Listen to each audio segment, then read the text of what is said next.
अक्सर बड़े बुजुर्ग एक बात कहते हैं कि जब कोई सफ़र शुरू करो तो उस सफ़र में बहुत ज़्यादा डाइवर्जन नहीं होनी चाहिए।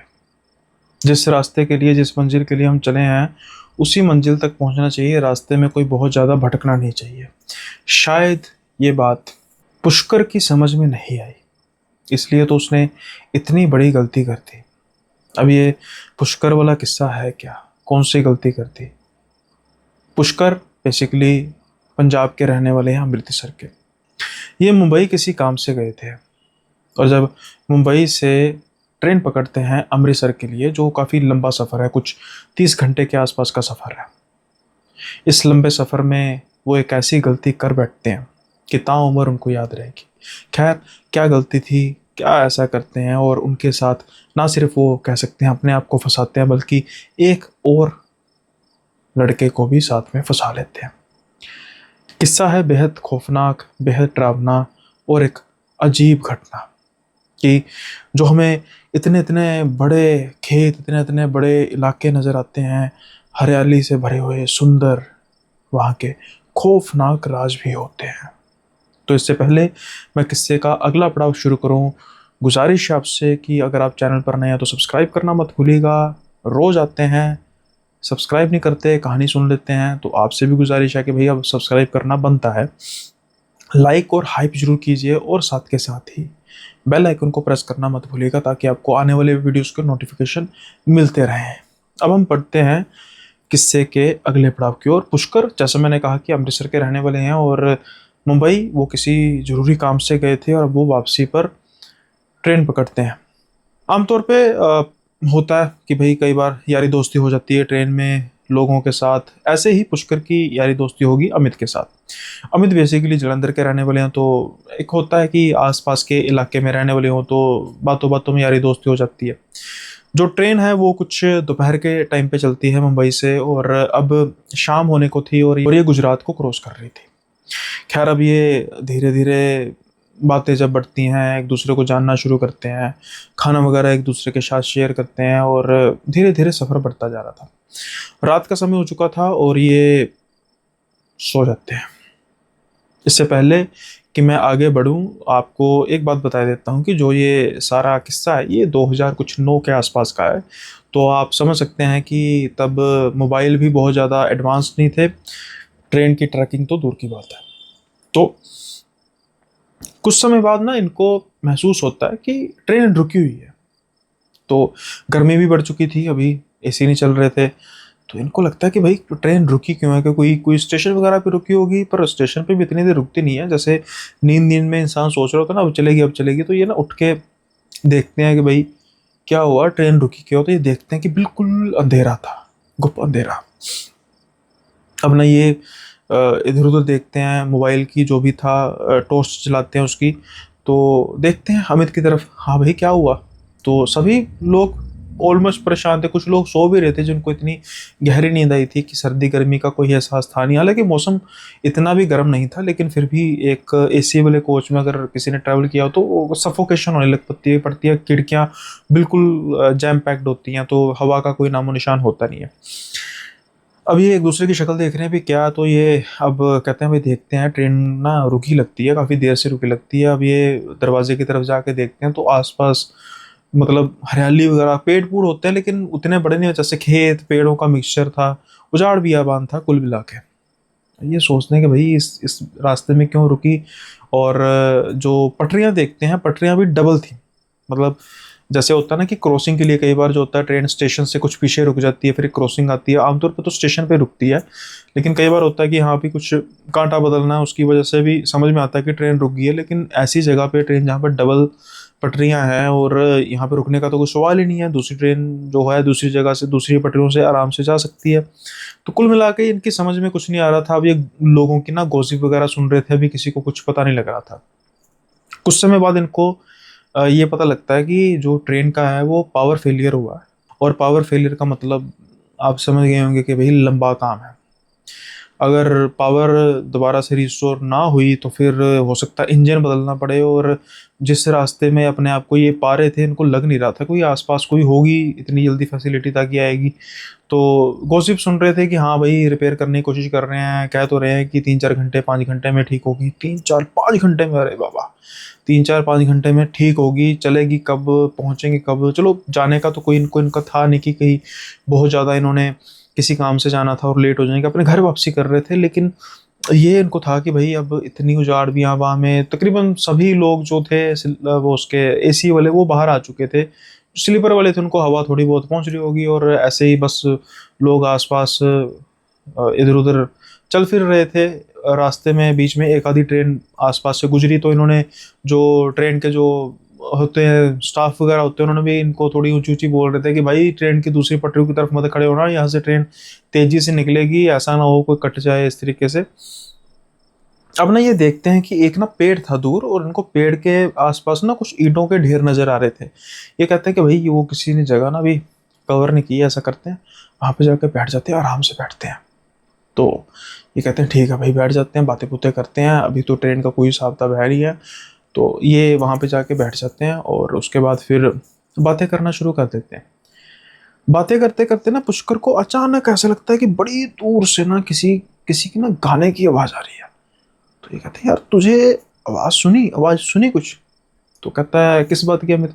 कहता है बड़े ध्यान से सुन, गौर से सुन। ये ना बिल्कुल कान लगा के सुन रहा होता है, कान लगा के सुन रहा होता है। कोई गाने गाने की आवाज आ रही है ना, कोई जैसे कोई म्यूजिक बज रहा है। अब ना ये दोनों दूसरे की शक्ल देखते हैं कि हाँ हो सकता है भाई आसपास कोई जगह हो। तो ये ना बड़े ध्यान से देखना शुरू करते हैं। अभी पहले तो बात करता है अमित की भाई ट्रेन की तरफ से कोई सुन रहा होगा गाने गुने मोबाइल से। कहता नहीं भाई ट्रेन की तरफ से तो आवाज ही नहीं रही, आवाज तो बिल्कुल ऑपोजिट तरफ से आ रही है, ऑपोजिट तरफ खेत ही खेत है दूर दूर तक। और ये ना देखना शुरू करते हैं, बहुत दूर ना इनको छोटी सी रोशनी की किरण नजर आ रही थी। अब वो एक कहावत है कि खाली दिमाग शैतान का घर। पुष्कर कहता है कि भाई वो देखो दूर से रोशनी में लगता है वहां से ना गानों की आवाज आ रही है। तो कहता आ रही होगी भाई, अमित कहता है। कहता चले वहां पर? कहता भाई हम क्यों चलेंगे, खेतों के बीच में से क्यों चलेंगे? कहता नहीं यार रास्ता रूस्ता होगा, चलते हैं यार वहां पे। तो कहता भाई तेरा दिमाग खराब है, बेगाने राज्य में हम आए हैं, ट्रेन का पता नहीं कहाँ पे खड़ी है, बिल्कुल जिसे कहते हैं उजाड़ बियाबान है। शायद अमित अंदर ही अंदर सोच रहा होगा कि मतलब भाई मैं तो इसको आज पहली बार मिला हूँ, आज ही एक दिन भी नहीं हुआ। चलो ठीक है ट्रेन में दोस्ती हो गई, समझ में आती है, लेकिन इसका मतलब ये तो नहीं ना कि आप समझ के चलो कि भाई जहाँ पे मर्जी मुझे ले जाए मैं आराम से चल दूँ। हो सकता है अमित आनाकानी करने लग पड़ा था, लेकिन क्या था ना कि आसपास भीड़ थी, मतलब लोग गॉसिप कर रहे थे, इनको वो भी चीज़ ना फ्रस्ट्रेट कर रही थी कि भाई क्या चल रहा है ये। तो क्या होता है कि ये ना सोचते हैं कि ऐसा करते हैं चलते हैं। अब अमित भी मान जाता है। तो अमित कहता है कि भाई देख यार अभी ना शायद 1 घंटा तो हो गया है। तो पुष्कर कहता है कि मेरे हिसाब से 4-5 घंटे से पहले ट्रेन होगी नहीं। ठीक कहता है यार हमें पता कैसे लगेगा? कहता भाई ट्रेन खड़ी है, और जब ट्रेन चलेगी उससे पहले मुझे इतना पता है ट्रेन हॉर्न जरूर बजाती है। तो अमित कहता है कि यार इतनी दूर से मुझे लाइट नजर आ रही है, ऐसा लग रहा है कि भाई ये बहुत दूर है। कहता भाई हम चल के जाते हैं देखेंगे, ऐसा तो नहीं है ना 4-5 घंटे लग जाएंगे, चल चलते हैं। खैर ये सोचता कि ठीक है भाई। अब ना ये चलते जा रहे थे, धीरे धीरे धीरे धीरे ट्रेन इनकी आंखों से ओझल होती जा रही थी। तो ये एक पॉइंट पे आ जाते हैं कि अब वो जो लाइट इनको नज़र आ रही थी ना वो थोड़ी सी बड़ी होनी शुरू हो गई कि यहाँ पे कोई चीज़ जो है वो पास आती जा रही है। गानों की आवाज़ जो है वो पहले तो इनको थोड़ी ज़्यादा आती जा रही थी, एकदम से फिर वो बंद हो गई। अब ये पीछे देख रहे थे, अब ट्रेन इनको नज़र नहीं आ रही थी। बीच में से एक आधी ट्रेन निकली, बस उसकी रोशनी नज़र आती है। महसूस हो रहा था कि एक ट्रेन वहाँ पर खड़ी है। अब ना ये धीरे धीरे बढ़ते जा रहे थे रोशनी की तरफ, और देखते हैं जब बिल्कुल पास आते हैं वहाँ पर एक ना छोटी सी इमारत थी, कच्ची ईंटों से बनी हुई इमारत थी, और शेड पड़ा हुआ था, जो उसका पराली वगैरह का शेड होता है ना वो पड़ा हुआ था। और उसके अलावा डंडा वगैरह वहाँ पर जैसे बाहर शेड के लिए लगा होता है। और ऐसा महसूस हो रहा था कि ये ना किसी की जैसे खेतों में कोई डेरा वगैरह टाइप होता है वैसा था। ये सोचते हैं कि भाई किसी का घर वगैरह होगा, कोई खेतों की राखी करता होगा। तो ना ये क्या चीज़ नोटिस करते हैं कि वहाँ पर ना एक चूल्हा टाइप बना हुआ था, जिसमें अभी आग जो है वो थी, मतलब जैसे सेक था आग का। और ये सोचते हैं कि भाई ये मतलब ऐसे आग जल रही है और क्या करना है इसका। कहते करना क्या है इसका भाई, मुझे लग रहा है कि कोई यहाँ पे रहता है। तो हुआ क्या कि वहाँ पर केतली वगैरह साइड में पड़ी थी, तो जो पुष्कर है वो चाय का बड़ा शौकीन था। कहता है यार चाय पिए। कहता दिमाग खराब है तेरा भाई, किसका घर है हमें क्या पता है। अब अमित भी सोच रहा था कि ये तो भाई बढ़ता ही जा रहा है। खैर ये ना आवाज़ लगाता है, अरे कोई है यहाँ पे। तो अब एक दो बार आवाज़ें लगाने से ना अंदर से किसी की आवाज़ आती है, आया आया। तो वो ना बाहर आता है, और जब वो बाहर आता है ना, इनकी एक्सपेक्टेशन के बिल्कुल उल्ट वो आदमी बहुत लंबा था। कुछ 6 सवा 6 फीट के आसपास का आदमी था वहाँ। अब ना वो ध्यान से इनकी तरफ देखता है और कहता है भाई हाँ जी, बोलो। तो ये तो पहले उसको देखते ही रह जाते हैं कि अरे एक्चुअली ना हमारी वो ट्रेन ख़राब हो गई थी, तो हम ना बस यहाँ पर आपको हमें लाइट नज़र आ रही थी, तो हम ना बस ऐसे ही टहलते टहलते आ गए। अच्छा अच्छा, हाँ जी बताइए मैं आपकी क्या सेवा कर सकता हूँ। अब कुछ पुष्कर जो था वो थोड़ा सा ना मुंह फट आदमी था। तो वो कहता है कि अरे हम ना बस कह रहे थे कि शायद हमने सोचा कि ये कोई ढाबा टाइप होगा और चाय मिल जाती। तो अब वो आदमी इनकी तरफ हंस के कहता है कि ये खेतों में ढाबा कैसे होता है बाबू। तो ये उनको पता तो था भाई, अब ये चाय के बहाने में तो कहते खैर कोई बात नहीं, मैं आपके लिए चाय बनाता हूँ, अब बैठो। अब पुष्कर को क्या चाहिए था, जो उसको चाहिए था वो पूरा हो चुका था। और दूसरी ओर अमित उसकी तरफ बड़े घूर घूर के देख रहा था, भाई बड़ा बेशर्म आदमी है, अपनी बात मनवाई ली। खैर अभी ये ना एक बेंच पर बैठते हैं, और उसके बाद कुछ समय बाद जो वो आदमी है वो चाय लेकर आ जाता है। वो चाय जो थी ना बड़े एंटीक से प्यालों में थी, मतलब जैसे कोई महाराजा राजा का ना, बड़े पीतल के प्याले टाइप लग रहे थे, देखने में काफ़ी सुंदर लग रहे थे। अब जब ये चाय पीते हैं ना, तो ज़िंदगी में आज तक इन्होंने कभी ऐसी चाय नहीं पी, इतनी बेहद बेहद स्वादिष्ट चाय थी। और इनको तो मज़ा आ जाता है। ये तो कहते हैं कि जैसे एक एक घूंट के साथ बस उस आदमी की तारीफ़ कर रहे थे कि वाह बाबा कैसी चाय ज़िंदगी में कभी पी। अरे कोई ख़ास रेसिपी है, कोई ख़ास पत्ती है तो मैं बताओ, ऐसी चाय तो भई हम तो रोज़ पिए। तो वो बस आदमी इनकी बात सुन के हंसता रहता है। अब जब चाय ख़त्म होती है ना, तो वो आदमी कहता है कि अब कोई बच्चों और कोई इच्छा है। तो पुष्कर का दिल तो कर रहा था कि भाई चाय का एक और प्याला पिया जाए, लेकिन अब भाई शर्म की भी एक लिमिट होती है ना, बेशर्मी की भी। तो कहता नहीं बस बाबा जी बहुत बहुत धन्यवाद। अब सेवा बताइए हम क्या, कितने पैसे हुए। तो बाबा जी कहते हैं कोई दुकान थोड़ी ना है बेटा, तुम मेहमान हो हमारे, हमने तुम्हारी सेवा की, बस यही यही हमारा जो है हमारी पेमेंट है। तो एक काम करो, अब ना तुम यहाँ से जल्दी चले जाओ। तो ये कहते हैं कि बाबा हमने कुछ गलत कह दिया क्या।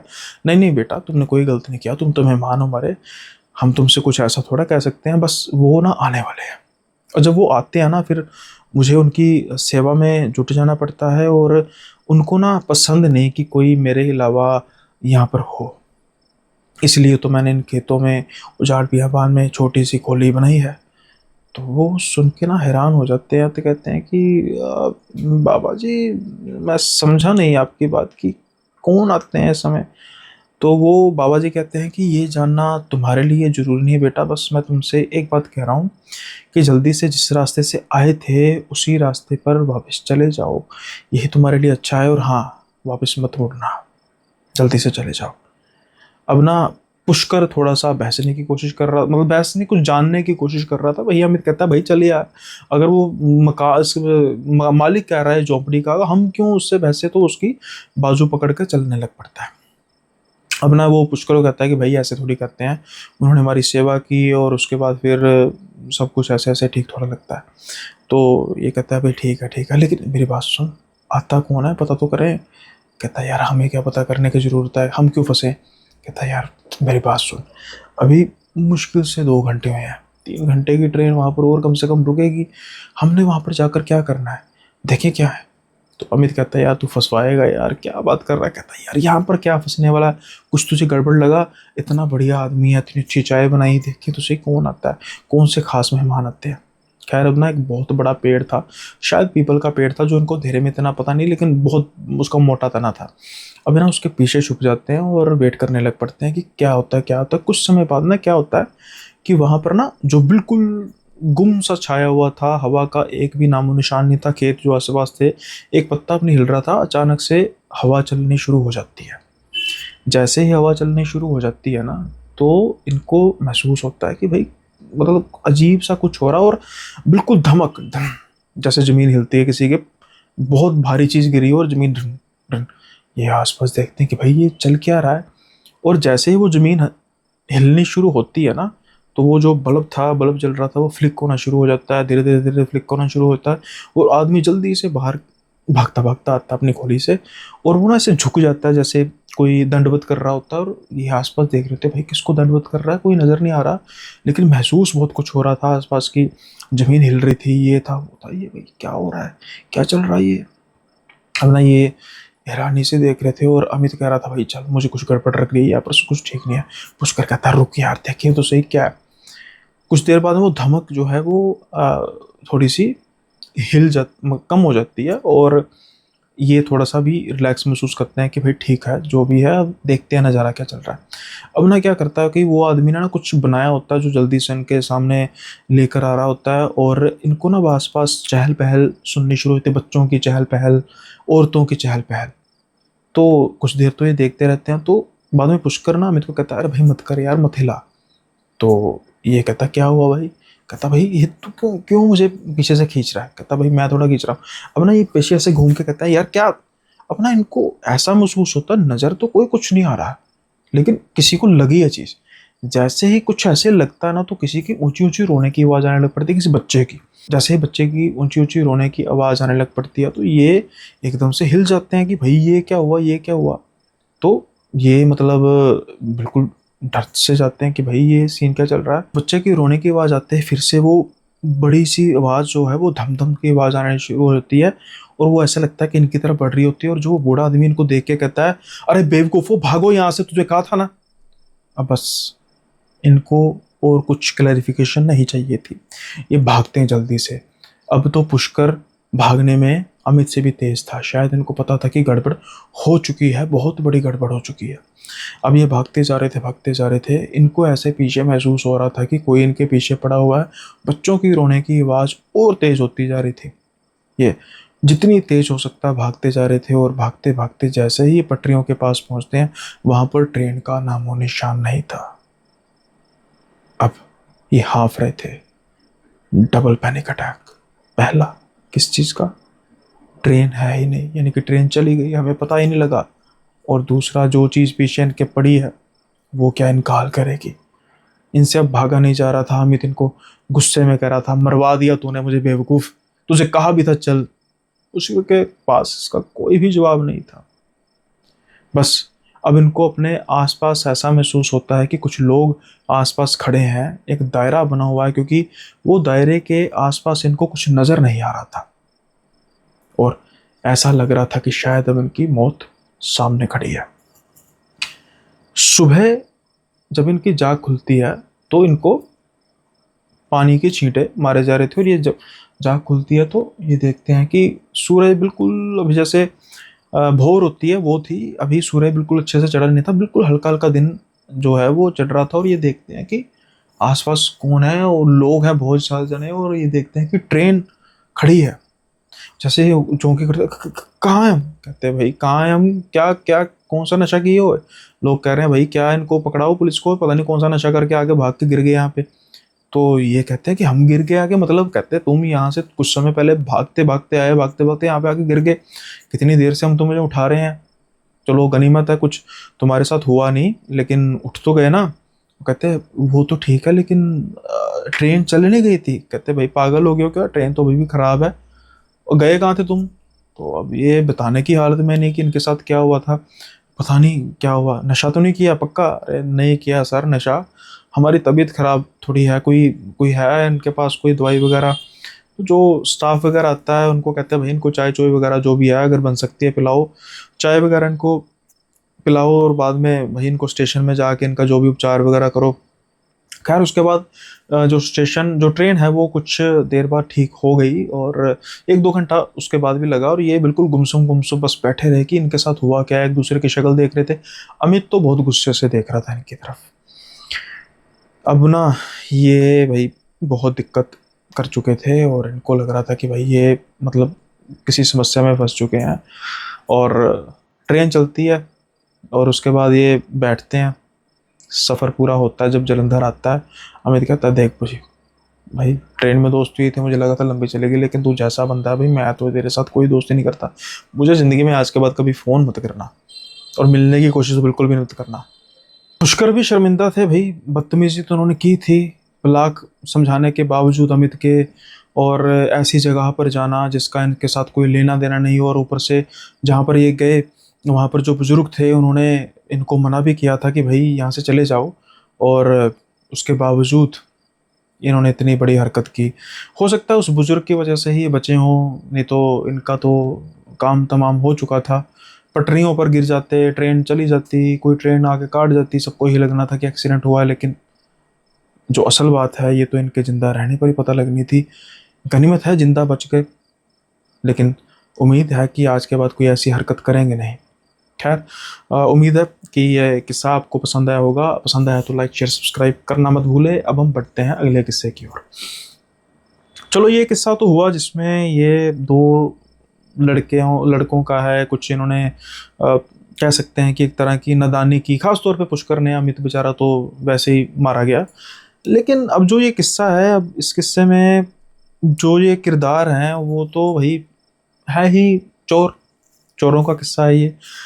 अब वैसे तो सब कुछ चोरों का आपको पता ही है कि क्या कहेंगे भाई, क्या उनका करेक्टर या क्या फीचर, जो भी कमाते हैं चोरी करके कमाते हैं। और ऐसा ही जो हाल था वो विनय और राजू का था। ये दोनों जो माहिर चोर हैं, और आपस में वैसे पार्टनरशिप में तो हैं, लेकिन ऐसा नहीं है कि भाई ये कुछ दोस्त वगैरह, बस मतलब प्रोफेशनल कह सकते हैं, प्रोफेशनल चोरी कह सकते हैं। मतलब उस हिसाब से इनकी जो पार्टनरशिप चलती थी, और जहाँ पर भी ये चोरी करते थे एक साथ ही करते थे, और बड़े शातिर चोर थे। और उसके बाद कहने का मतलब है कि अगर बहुत रेयर केसेस में पकड़े भी गए हैं, और जो ये चोरी करते थे ऐसे नहीं था कि भाई आज चोरी करने का मन किया चोरी कर लिया, रेकी वगैरह करते थे। अब एक बार ना विनय राजू को मिलता है, कहता भाई इस बार जो हाथ है ना पक्का मारेंगे। कहता क्या हुआ? कहता भाई एक ना कोठी मुझे नजर आई है, और मैं ना कुछ दिनों से उस कोठी की रेकी कर रहा हूँ, वो बंद पड़ी है। कहता तू कैसे कह सकता है, ताला तो लगा होता है। लेकिन कहता मैंने गाड़ी है ना, गाड़ी की डस्ट से हिसाब लगाया, गाड़ी अंदर खड़ी रहती है, डस्ट पड़ी हुई है गाड़ी पर, जिससे पता लग रहा है कि वहाँ पर बड़ी देर से कोई रह नहीं रहा। कोठी आलीशान है, और उसकी दीवार फांद कर आसानी से जाया जा सकता है।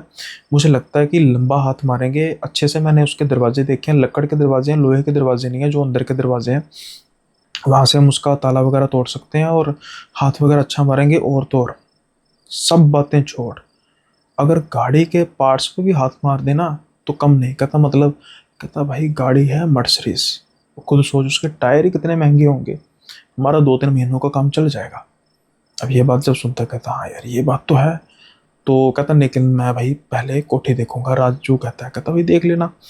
राजू अब कोठी देखता है, दिन के समय में 1-2 बार वो रेकी वगैरह करते हैं। कहता भाई ठीक है साहब, ठीक है। 2 मंजिला कोठी थी, माल अच्छा निकलेगा, जो भी निकलेगा बेहतरीन निकलेगा।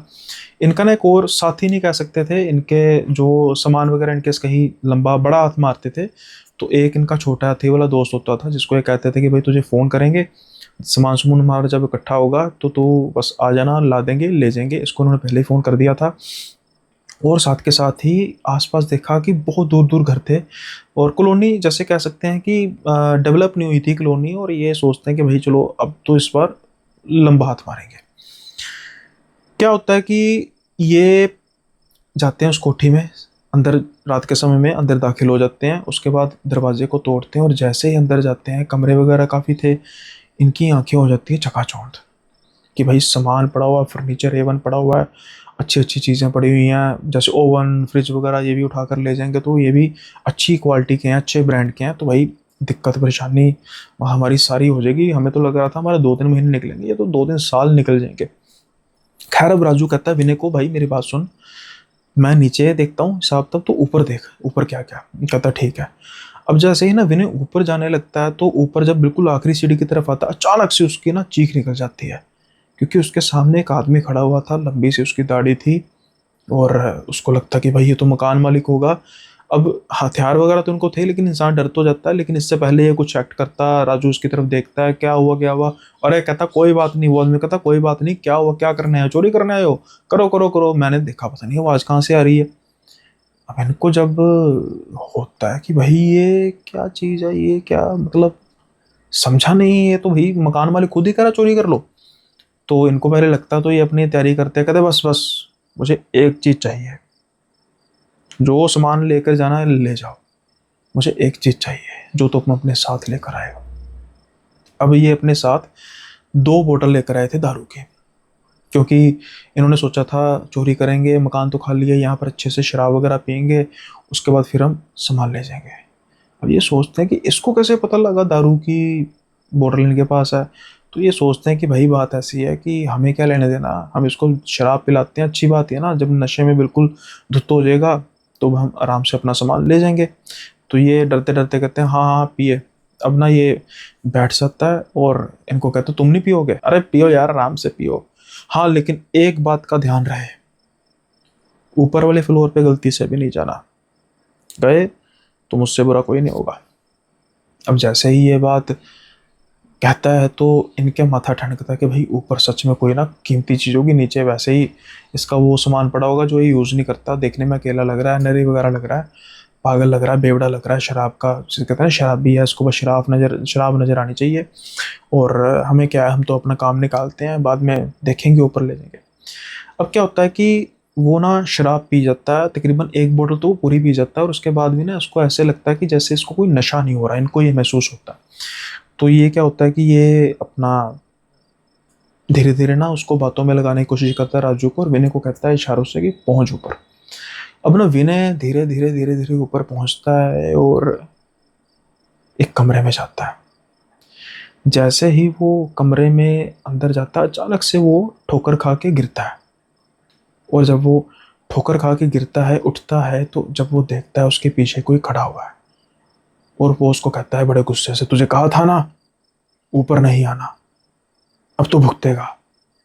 जैसे ही वो पीछे मुड़ के देखता है, वही आदमी उसके पीछे खड़ा था, लेकिन उसकी सूरत इतनी ज़्यादा जिसे कहते हैं कि बिगड़ी हुई थी, जगह जगह से उसका मांस लटक रहा था, और जैसे ही वो नीचे देखता है कि वो गिरा कैसे था, उसी आदमी की लाश पड़ी हुई थी, बिल्कुल खुर्द बुर्द, यानी कि हड्डियां ही अब कपड़े और हड्डियां नजर आ रही थी, मांस निकल चुका था, ऐसा महसूस हो रहा था शायद कोई बड़ी देर से यहाँ पर मरा हुआ है। और जैसे ही विनय ये देखता है, उसकी तो चीख तक नहीं निकलती। अब वो क्या करता है, अपनी पूरी जान लगा के नीचे की तरफ भागता है। वो आदमी कुछ नहीं करता, और जैसे ही 3-4 सीढ़ी नीचे उतर, देखता है कि वही आदमी आराम से बैठा हुआ है राजू के पास। अब ये पीछे देखता है, पीछे कोई नहीं था, मतलब कोई आ नहीं रहा था पीछे। ये धीरे धीरे उतरता है और उसके पास आके राजू को इशारा करता है, और राजू चले यहाँ से। तो राजू कहता है अरे भाई रुक जा, अंकल के साथ बातें करते हैं। और अब अंकल ना विनय को बड़े अजीब तरीके से देख रहे थे, और शायद विनय को भी पता था कि भाई इसको भी पता लग गया है। तो राजू को समझाने की कोशिश करता है बातों बातों में, नहीं नहीं नहीं नहीं भाई, हो गया भाई, चलते हैं। तो ये कहते हैं अरे भाई क्या चलते हैं, रुक जा, अभी तो 1 बोतल थोड़ी सी पड़ी है, अंकल पियेंगे, समझा ना तू, उसके बाद फिर आराम से चलेंगे। अरे तू मेरी बात नहीं समझ रहा, ये अंकल नहीं है भाई, ये कुछ और ही है। तो राजू अब उसकी तरफ देख के कहता क्या मतलब यार तू हो रही है। अब जैसे ही राजू कहता है अरे जब वो देखता है अंकल को, उसका मांस वैसे ही लटका था, वैसे ही बदसूरत शक्ल थी, दोनों की चीखें निकल जाती हैं। अब दोनों उठ के भागने की कोशिश करते हैं, लेकिन अंकल के हंसने की आवाज आ रही थी उस कमरे से। इनको बाहर जाने का कोई रास्ता नजर नहीं आ रहा था, और साथ के साथ ही वो अंकल कह रहे थे कि अब नहीं जाने दूंगा, मुझे सामान चाहिए मेरा, जो लेके जाना है यहां से ले जाओ, लेकिन एक वादा करके जाना पड़ेगा, मुझे शराब चाहिए, शराब चाहिए। अब एक इंसान से डील करें तो कर सकते हैं, एक आप समझ रहे हैं ना, एक प्रेत से डील, प्रेतों का तो भोग होता है शराब, और पता नहीं शायद ये कितना बड़ा शराबी रहा होगा, अंदर मर गया पता नहीं लगा। अब आनन फानन में राजू और ये विनय करते हैं, हाँ हाँ हम लेके आएंगे, हमें जाने दो, हमें जाने दो। ये सामान वगैरह कोई नहीं उठाते, जल्दी से दीवार फांगते हैं, भागते हैं, भाई यहाँ से तो निकलो। इनको लगता है कि मामला खत्म हो गया भाई, जो भी उस घर में था घर में रह गया, हम नहीं आगे से इस घर में जाते। और ये शायद इनका वहम था, क्योंकि अब रात के समय जब ये अगली रात को सो रहे थे तो वही आदमी इनके सपने में आता है और कहता है कि अगर मुझे कल शराब ना मिली तो तुम अपना अंजाम देखना। अब बेसिकली जो वादा था वो किया था राजू ने।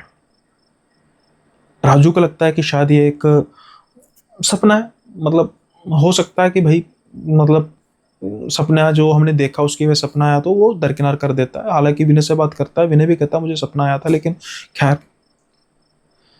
अगले दिन वो विनय को फोन करता है, विनय फोन नहीं उठाता, उसके घर जाता है, पता लगता है कि विनय को लकवा मार गया।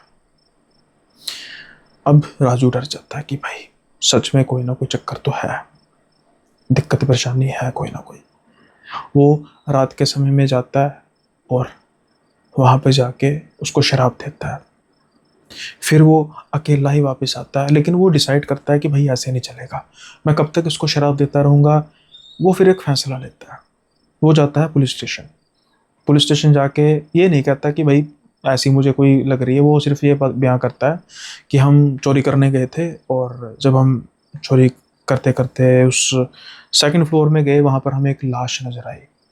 अब पहले तो पुलिस उसको पकड़ती है, उसको सब पता था कि पुलिस मुझे पकड़ेगी, उसका रिकॉर्ड भी था, लेकिन उसको इस चीज़ की निश्चिंत था कि भाई मैं 2-4 दिन पहले गया हूँ, जो लाश है बहुत पुरानी है। जब लाश पता पता लगता है कि भाई ये लाश है बहुत पुरानी है, उसका जो भी ऑटोप्सी वगैरह होती है उसमें पता लगता है कि जो उसकी डेथ वगैरह हुई थी कार्डियक अरेस्ट से हुई थी, कोई वार वगैरह से, कोई हमले वगैरह से नहीं हुई थी। तो इसने जो अपनी सजा काट के छूटना था, लेकिन बकौल इनके उसके बाद इनको कभी उसका सपना नहीं आया। शायद उसकी लाश जब तक उसका संस्कार ना हो गया या उसको मुक्ति ना मिली हो, तब तक वो उसी घर के अंदर भटक रही थी और प्रेत बन चुकी थी।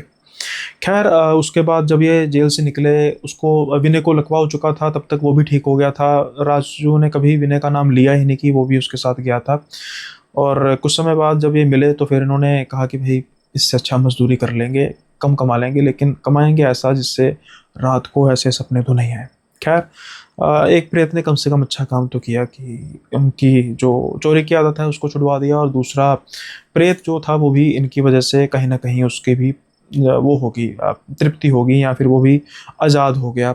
वो भी कह सकते हैं, मेरे दिमाग में नाम ही नहीं आ रहा भाई, कई बार ऐसे शब्द निकल जाते हैं, कि वो भी बिल्कुल छूट गया इस जहां से। खैर ये किस्सा भी बड़ा अजीब था, लेकिन समहाउ एक पॉजिटिव नोट पर एंड हुआ। तो उम्मीद करता हूँ ये किस्सा भी आपको पसंद आया होगा। इससे पहले आज का जो एपिसोड है इसको विराम दें, मैं चाहता हूँ कि जो मेंबरशिप ओनली चल रहा है आप प्लीज़ उसको भी गो थ्रू कीजिए। अभी जैसे रिसेंटली अभी एक हमने किस्सा अपलोड किया है जो है एक आत्माओं का शिकारी, बेहद बेहद अजीब और बेहद खौफनाक किस्सा। इसके अलावा और भी किस्से हैं, जैसे मुर्दों की ट्रेन, भाई वो भी बेहतरीन किस्सा है। और इसके अलावा बहन की मौत। अब जब पता लगे कि एक ऐसा प्रेत जिसने बहन की हत्या की और आज तक उसका पता तक नहीं लग सका कि कैसे की, क्यों की, क्या कारण था, एक मलाल तो मन में रहता ही है। या फिर लाल साड़ी वाली चुड़ैल जो आज भी उस घर के उस कमरे में रहती है, और उसके खौफ से शायद वो आज भी गांव थर थर कांपता है। इसके अलावा अगर हम बात करें ऐसा मंगेतर जो प्रेत बनने के बावजूद भी अपनी एक्स मंगेतर के साथ वो करता है गलत, उसकी शादीशुदा ज़िंदगी को सही से बसने नहीं देता। क्या है किस्सा, ये भी आपको सुनने को मिलेगा मेंबरशिप ओनली में। या फिर एक फार्म हाउस वाली चुड़ैल जिसको तलाश है एक ऐसी बलि की जिस बलि से वो छूट जाएगी। क्या उसको ऐसी बलि मिलती है, या फिर अब भी वो भटक रही है उसी फार्म हाउस में। ऐसे कई किस्से हैं जो आपको सुनने को मिलेंगे इसी मेंबरशिप प्लान में, चाहे वो भूतों की बारात हो, बेहतरीन बेहतरीन किस्सा। तो उम्मीद करता हूँ कि मात्र 29 रुपये पर मंथ, यानी कि 1 रुपये से भी कम पर डे का कॉस्ट पड़ेगा, और आप इन किस्सों को सुन सकेंगे हटके। इसी के साथ ही आज के एपिसोड को विराम लगाते हैं। और अगर आप भी कोई किस्सा अपना शेयर करना चाहते हैं जो आपको लगता है कि मैं उनको नरेट कर सकूं, तो आपसे गुजारिश है कि आप प्लीज़ इसमें जो आपको नंबर मिल रहे हैं, व्हाट्सएप के नंबर मिल रहा है आपको, मेरी इंस्टा आईडी मिल रही है, मेरी ईमेल आईडी मिल रही है, यहाँ पर जाकर आप कर सकते हैं उसको, भेज सकते हैं रिटर्न में या रिकॉर्ड करके। अगर बात करना चाहते हो तो एक बार डीएम कर सकते हैं, अगर मुझे लगेगा कि उसको बात बात करके ही हम कर सकते हैं गो थ्रू, तो वो भी हम करेंगे। खैर, इसी के साथ ही आज का एपिसोड ख़त्म करते हैं, लेकिन उससे पहले ना जो ये अभी रिसेंटली मैंने अक्षय भाई का मैसेज किया था कि वो कुछ मुझे डीएम्स भी आए थे कि क्या ये खबर सही है। पहली बात तो ये कि खबर सही है, और दूसरी बात ये कि जब मैंने ये कहा था ना कि भाई कई लोग मुझे मैसेज कर रहे हैं डीएम, अब तेरे तेरी बारी, डीएम मतलब कमेंट्स में नहीं, मेरे व्हाट्सएप के डीएम में अब तेरा नंबर लगेगा। तो भाई देखो, यही प्यार होता है। मुझे इतने डीएम्स अब उसके बाद आए, इसमें जो अपने व्यूअर्स हैं, जो अपने लोग हैं, वो कह रहे हैं कि भाई हमें नंबर दो जरा ऐसे बदतमीज़ों का जो आपको ये बात कर रहे हैं, क्यों आपको कोई आपका नंबर लगेगा, अगर आपने कुछ गलत नहीं किया तो आपका नंबर क्यों लगेगा। अब अक्षय भाई का मैंने फ्रैंकली स्पीकिंग मैंने ना वो सुनी नहीं, और अभी मुझे मिली भी नहीं, शायद उन्होंने रियल हिट पर उसके बारे में बोला था।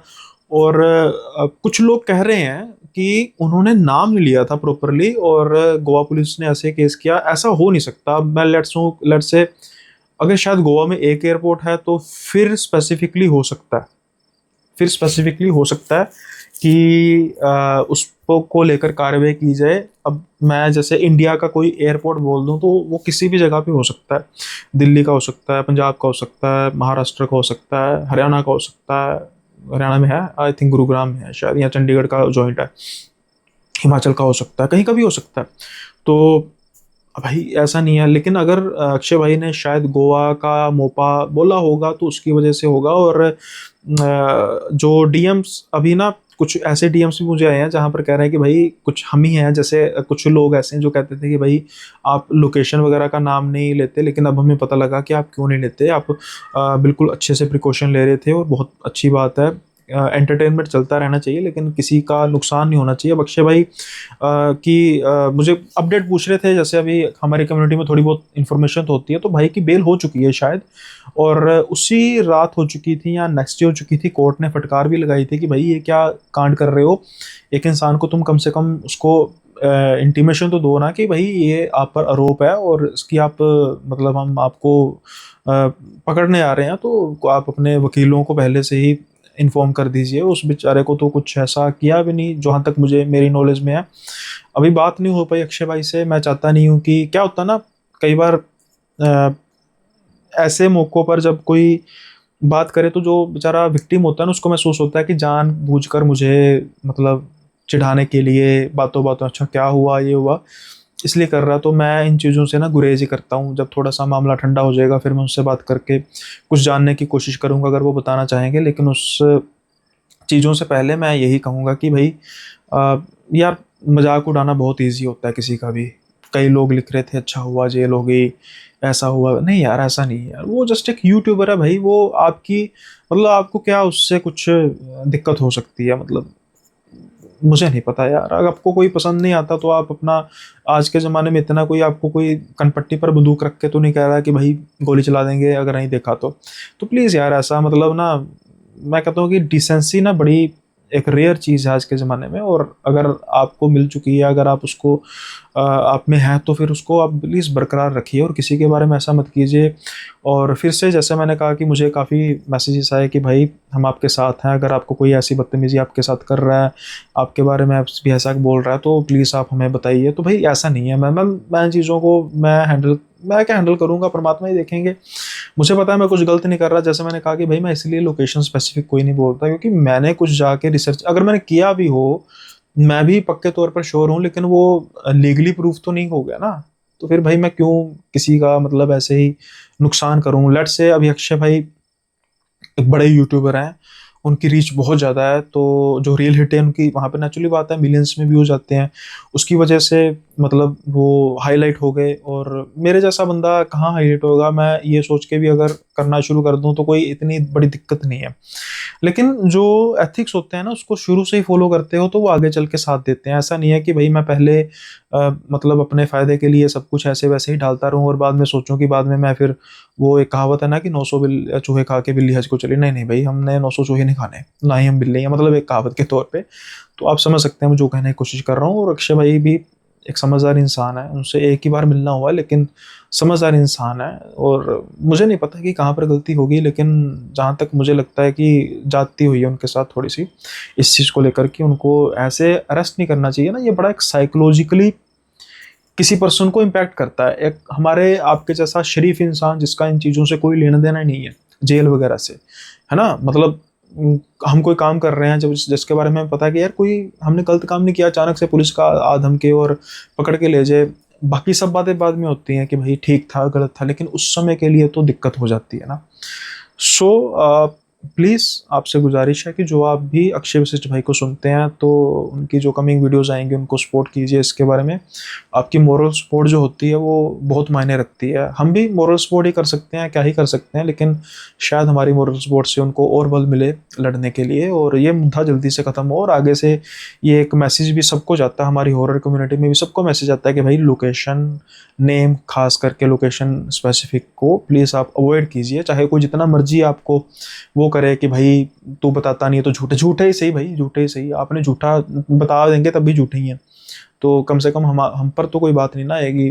तो प्लीज़ इस चीज़ को आप मेंटेन रखिए, अगर हम में से हॉरर में से भी कोई आपको हमें हमें सुनता है तो बस वक्त हो चला है आज के एपिसोड को यहीं पे विराम लगाने का। जल्दी मिलेंगे आपसे अगले एपिसोड में नए किस्सों के साथ, तब तक के लिए बाय बाय, अपना ख्याल रखिएगा।